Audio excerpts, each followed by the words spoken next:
بسم الله الرحمن الرحيم الحمد لله والصلاة والسلام على رسول الله وعلى آله وصحبه ومن والاه. Welcome everybody to Al-Isra University e-learning, and this presentation in Human Resource Management class I will be presenting chapter 7 in our textbook, which entitled Training and Developing Employees. This in page 184, Training and Developing Employees. And this chapter will cover the orientation and onboarding new employees. We will give an overview of the training process and implementing the training programs. Then we will talk about implementing management development programs, and then we will explain managing organizational change programs, and lastly we will talk about evaluating the training efforts. These are the main points we will cover in this chapter. Okay, firstly we will talk about the orientation process or onboarding new employees. After selecting the employees, we couldn't guarantee that they will perform effectively. Even high potential employees can't do their job if they don't know what to do or how to do it.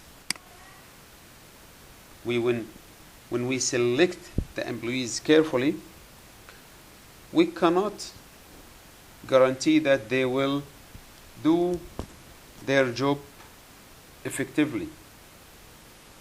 Making sure your employees do know what to do and how to do it is the purpose of orientation and training. So by the process of orientation and training, we make sure that our employees know what to do and how to do it. The purpose of employee orientation or onboarding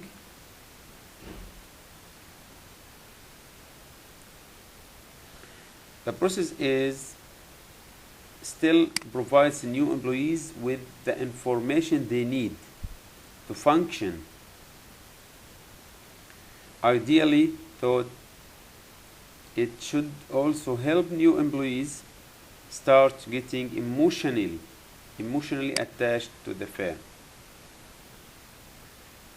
You want to accomplish 4 things by orienting the new employees.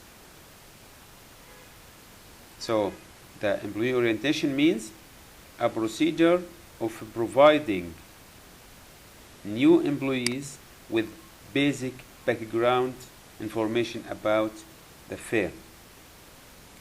It's a procedure of providing new employees with the basic background and information they need to know about the firm.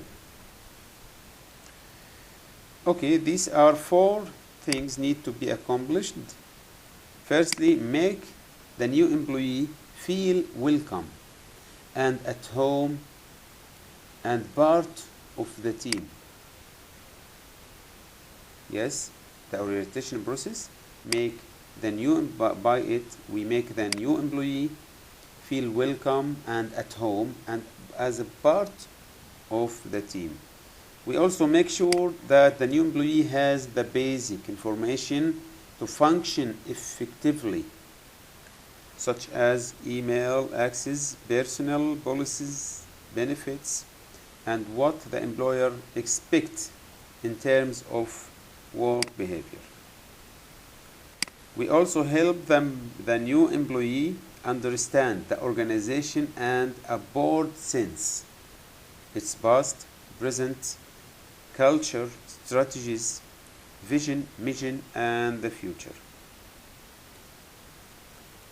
We also, by the orientation process, we start the person on becoming socialized into a firm's value and ways of doing things. These are the 4 things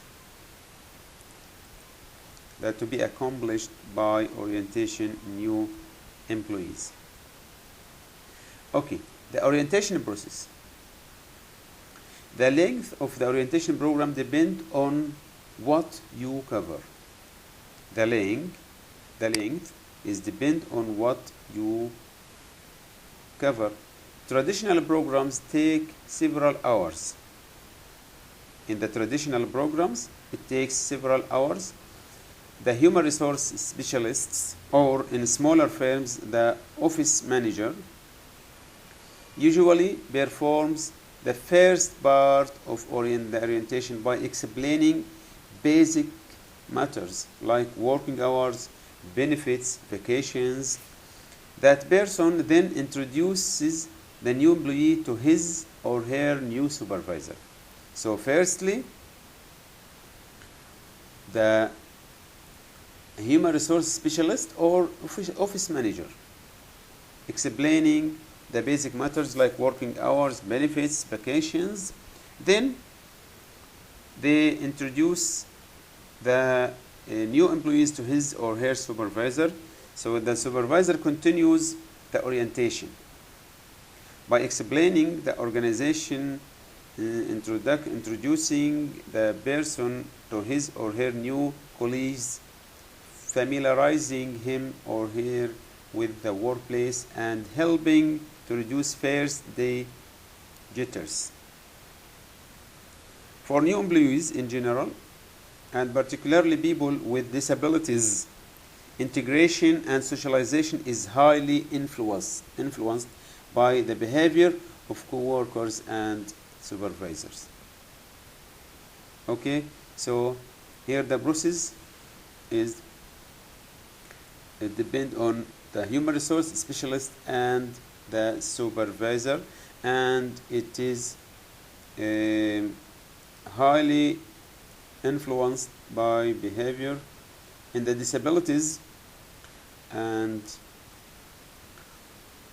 it needs focus more because they may highly influenced by behaviors or of co-workers or supervisors. This is for disabilities. Okay.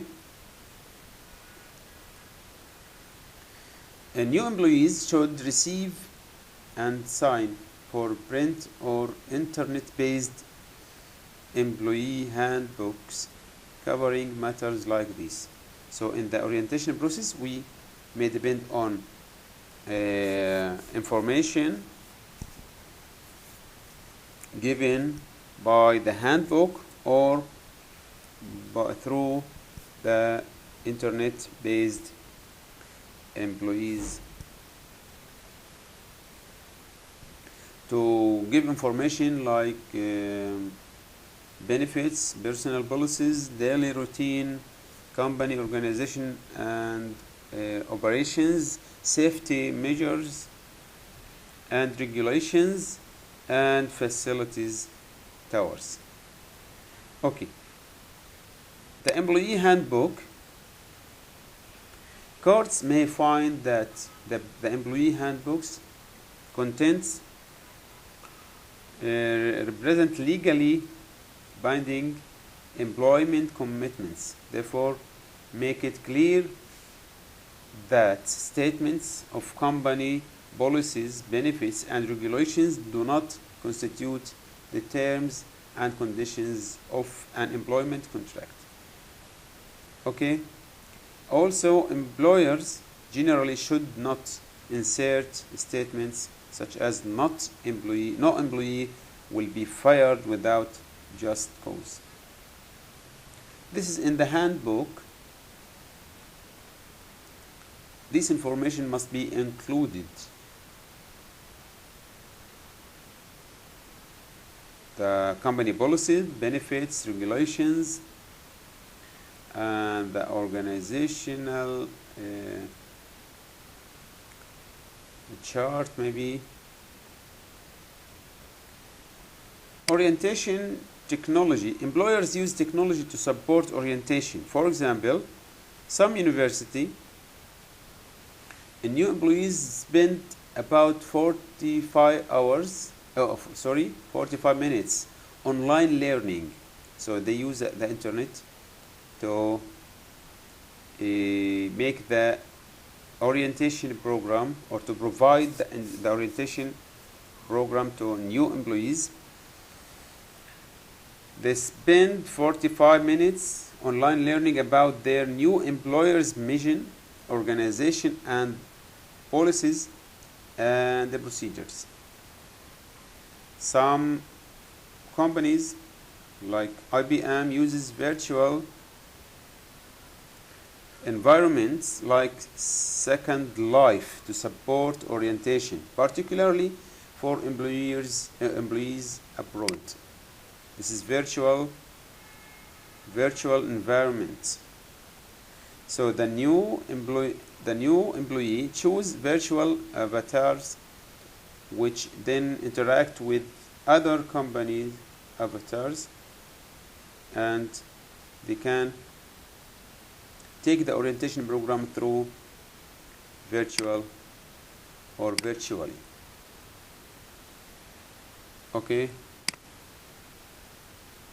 Here in this figure,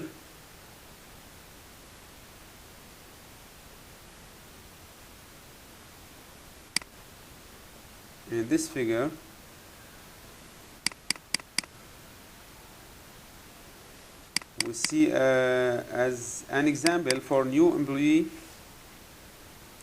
this figure in page number 186.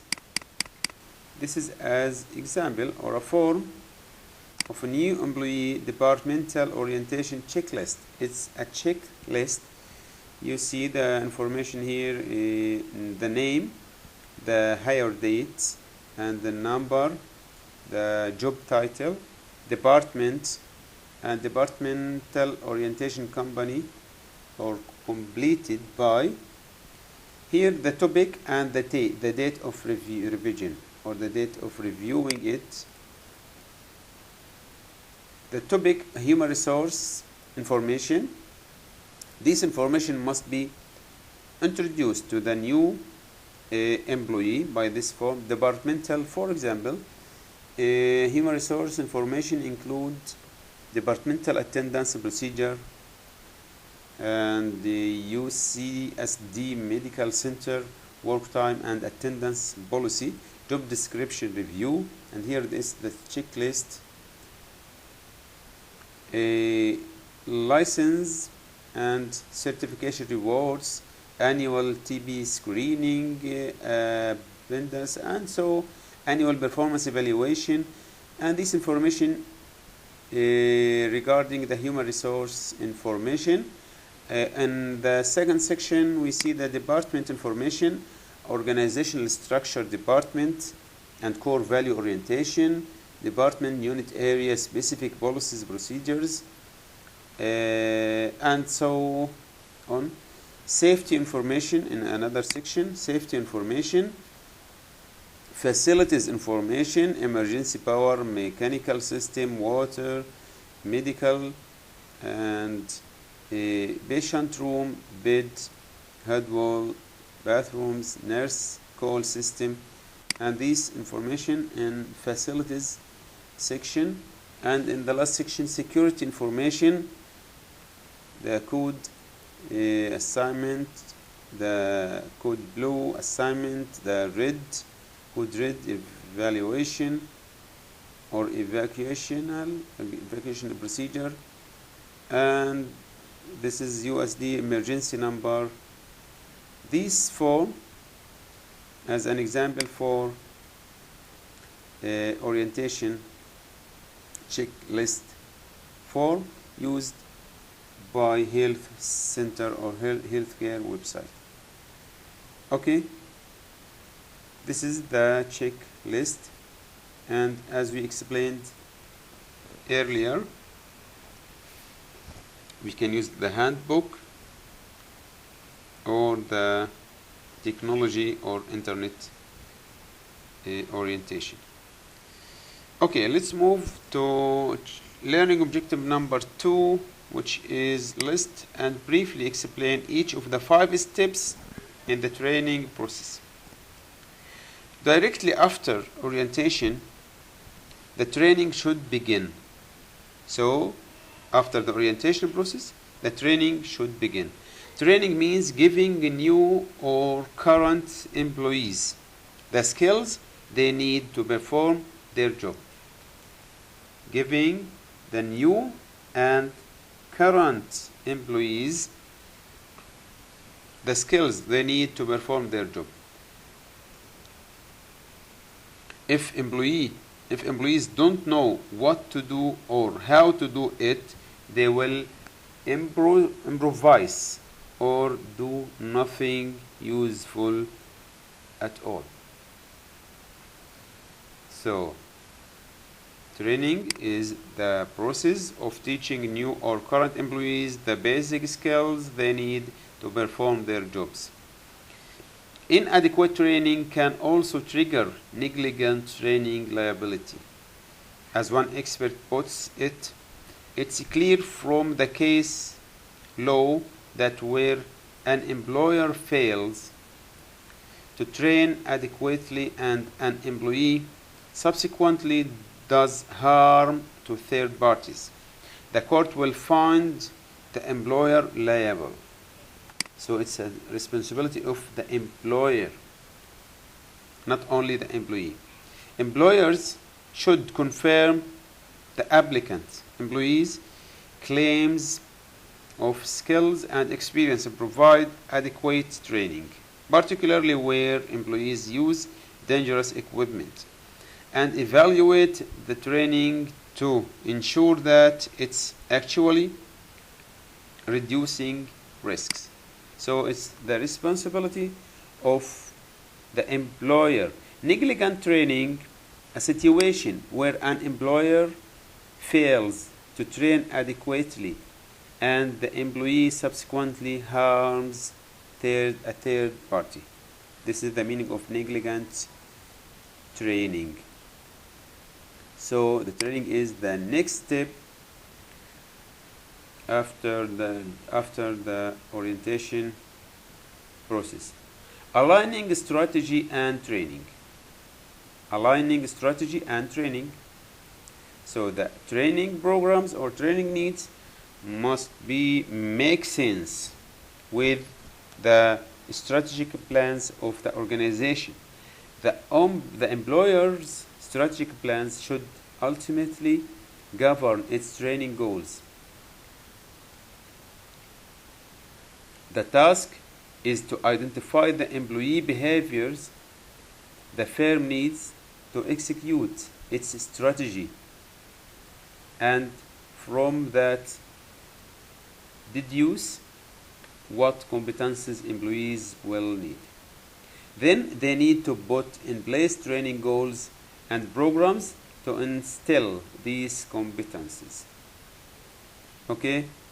So the training team also needs to always focus on the bottom line by defining their own purpose and success in terms of how they affect the company's performance. Training has impressive record of influencing performance. It scores higher than appraisal. Training scores higher than appraisal and feedback, and just below goal setting in its effect on productivity.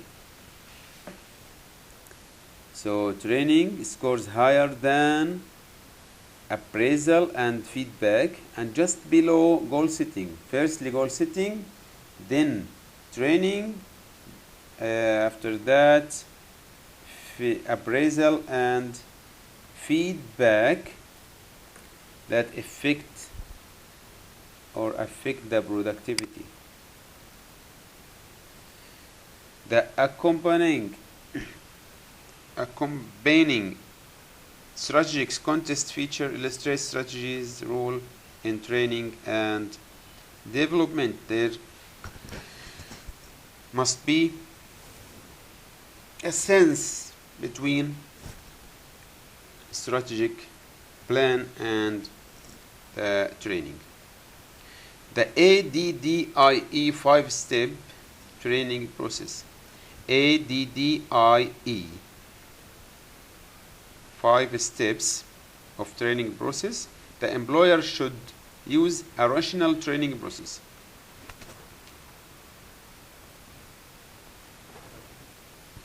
The gold standard here is still the basic analysis: design, develop, implement, and evaluate. Analysis, design, develop, implement, and evaluate. ADDIE training process model that training experts have used for years. A means analyze. Analyze the training need. According to this model, A refer to analyze and analyzing the training needs. D, the first D is design the overall training program. D, design the overall training program. The second D is develop the course, actually assembling, creating the training materials. I refer to implement training by actually training the targeted employee group using methods such as on-the-job or online training. E, evaluate the course effectiveness. And we will talk about each step here. Conducting the training need analysis. The training needs analysis should address the employer's strategic longer-term training needs and or its current training needs. If the program is to use technology, the manager should also include a review of the technology he or she plans to use for presenting the program as part of the analysis. So the strategic long-term training needs and its current training needs. Strategic training needs analysis. The strategic goals, perhaps to enter new lines of a business or to expand abroad. This is a strategic or a form of strategic goals. Enter new lines of business or expand abroad. Usually mean the firm will have to fill new jobs. The strategic goal means the firm will have to fill new jobs. Strategic training needs analysis focuses on identifying the training that employees will need to fill these new future jobs. Okay, there must be a tie between the strategic goals and the strategic training. It's clear here. For example, some company decided to build a new high-tech plant. The firm's top management knew the plant's employees would need new skills to run the computerized machines. They worked closely with their HR team to formulate hiring policies and training programs to ensure the firm would have the human resource required to populate the new plant. Okay, this is as an example. Strategic training needs analysis is tied to succession planning, and succession planning we explained later in the previous or in chapter number 2, recruiting.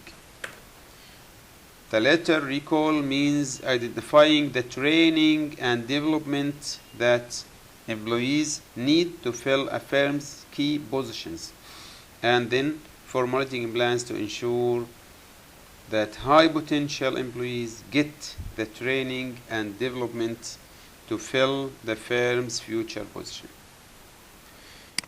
Okay, current training needs. As important as strategic training is, most training efforts aim to improve current performance. Training efforts aim to improve the current performance, specifically training new employees and those whose performance is deficient. Okay, how you analyze the current training needs depend on whether you are training new or current employees. In case of new employees,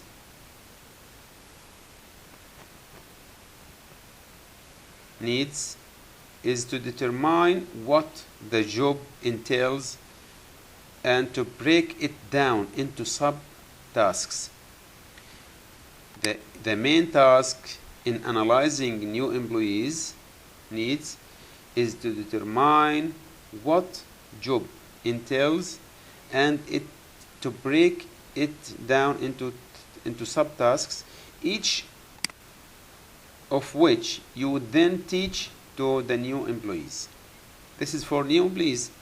Analyzing the current employees' training needs is more complex than new employees.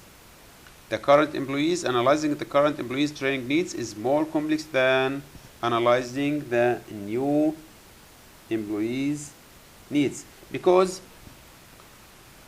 you must also decide whether training is solution.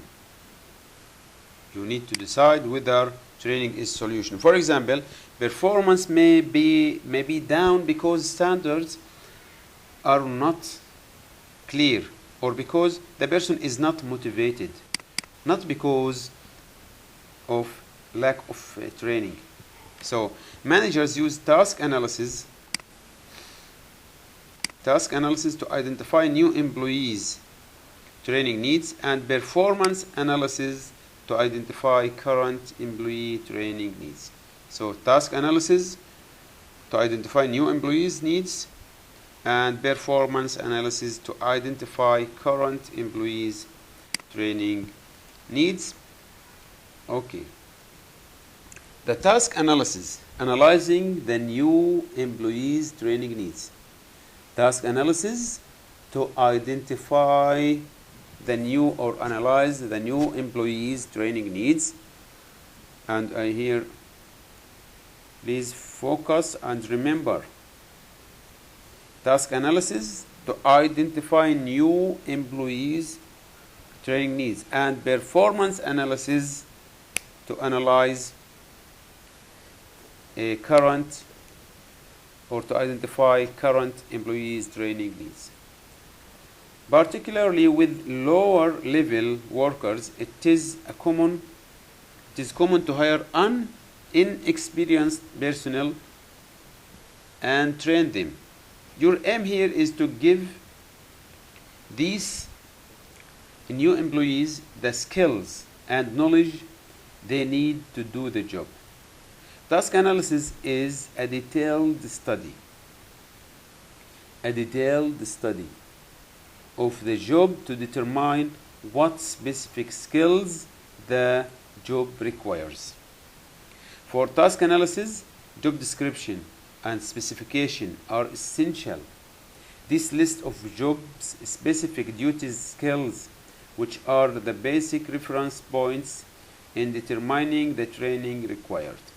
Managers can also uncover training needs by reviewing performance standards, performing the job, and questioning current job holders and their supervisors. Okay, So it's a detailed study of a job to identify the specific skills required. Some managers supplement the job description and specification with a task analysis record for this consolidate information regarding required tasks and skills in a form that's especially helpful for determining training requirements. Okay, talent management using profiles and competency models. Profiles and competency models. Talent management is the goal-oriented and integrated process of planning for recruiting, selecting, developing, and compensating employees. At the heart of talent management is the idea of using the same profile for recruiting, selecting, training, appraising, and compensating the employees.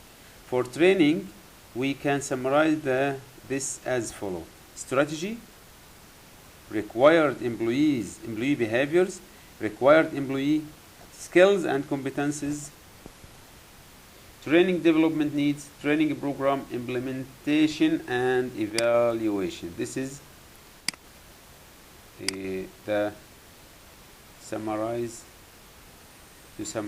the training in talent management. Competency model. Many employers use competency models to compile and summarize a job training needs. So we can use competency models to summarize the job training needs.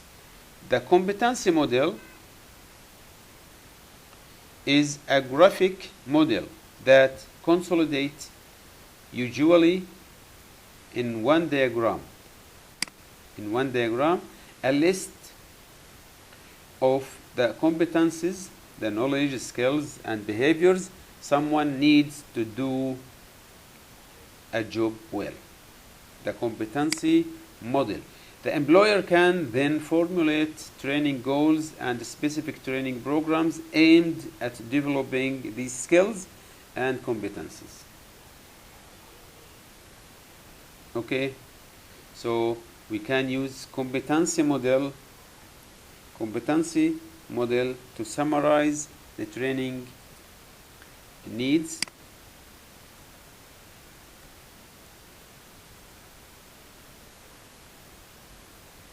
The model's aim is to compile in one place the competencies one needs for doing the job. Okay.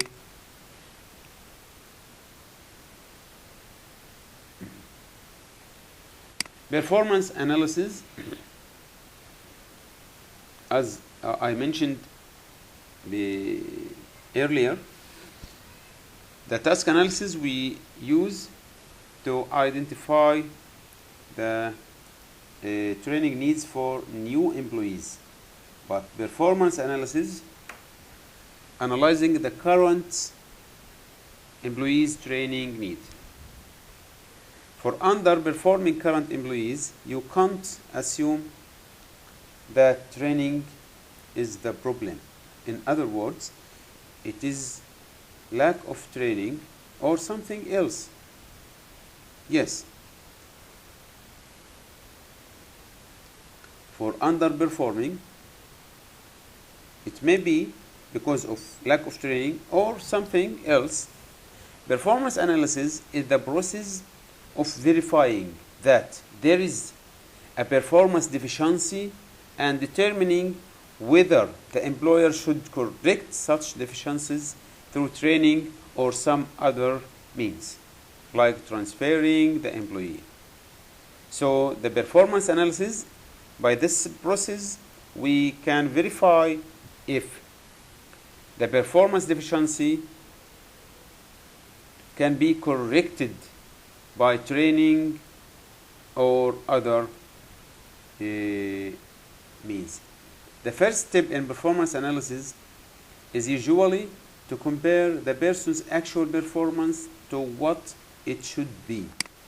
It's a comparison between the actual performance and the planned or desired performance.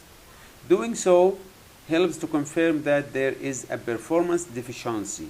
There is a gap between the planned and actual performance, and hopefully helps the manager to identify the cause. Examples of performance deficiencies might be here is an example for deficiency. I expect each salesperson to make 10 new contracts per week, but John or someone averages only 6. Here's the difference between the actual performance and the desired or planned performance or expected forecasted performance 10 new contracts, but the actual is only 6. So there is a performance deficiency. Other plants, our size average 2 serious accidents per month. We are averaging 5. So the average accidents 2 per month. Here the average is 5, so there is a performance deficiency. There are several ways to identify how a current employee is performing. Here, how to measure the performance or how to identify the performance.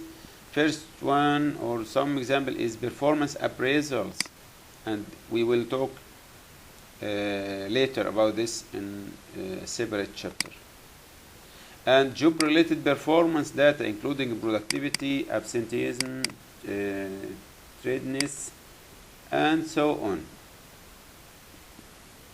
Observations by supervisors and other specialists may be also as indicators of the performance. Interviews with the employee or his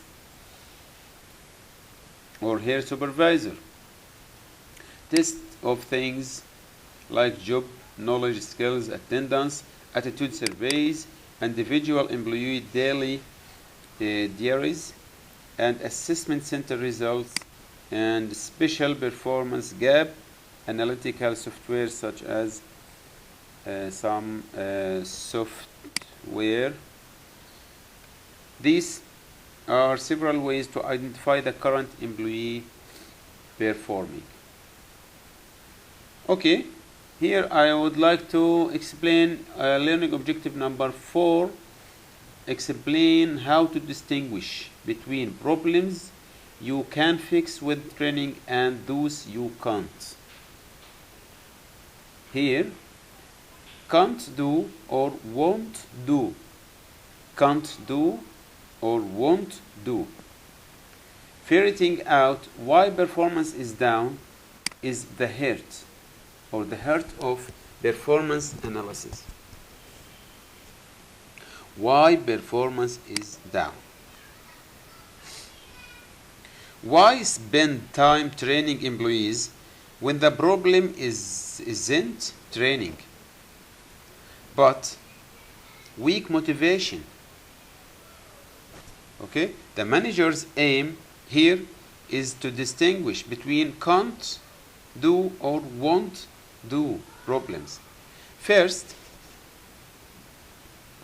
determine whether it is can't do problem. For example, the employees don't know what to do.